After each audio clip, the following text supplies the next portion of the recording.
তোমায় বাঁচিয়েছে। রাধারানী, রাধারানী, রাধারানী, বাবা ভালো করতে সে মন্দ হয়ে গেল। সব সখীকে আমার কাছে যেতে হলো বসনের জন্য,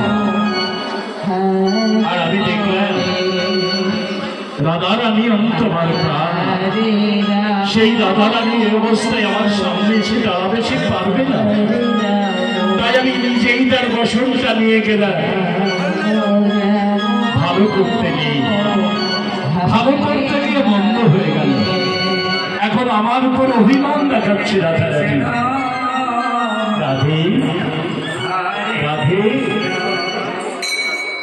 দেখুন এটা নারীর একটা ধর্ম। আমাদের সংসার জীবনেও এমন ঘটনা হয়, হয় মানে অনেকেরই সংসারে হয়ে থাকে।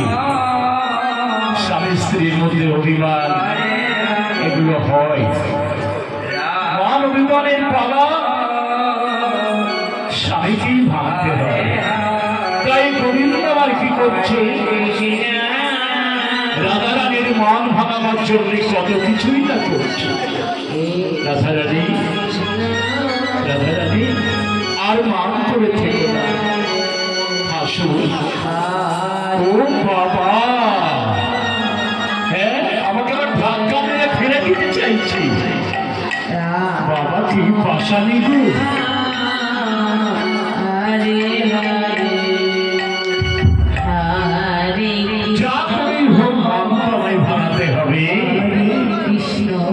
সোজা আঙুলে যখন ঘি না ওঠে তখন কি করতে হয় গো? হ্যাঁ, আঙুলটা একটু পাকা করতে হয় না? পাকা করলেই তাতে ঘি উঠে আসে। আমাকেও আঙুলটা একটু পাকা করতে হবে। তার মানে জোর করে আমার রাধারানীকে জড়িয়ে ধরবো, দেখি আমার হাত থেকে কি করে সে সরে যায়। রাধারানী, রাধারানী,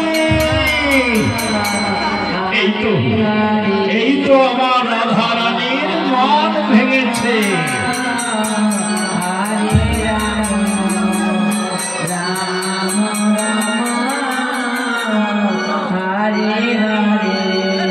ও বাবা, এত কিছু পরেও আবারও মান। অভিমানে ত্যাগ করো রাধারানী।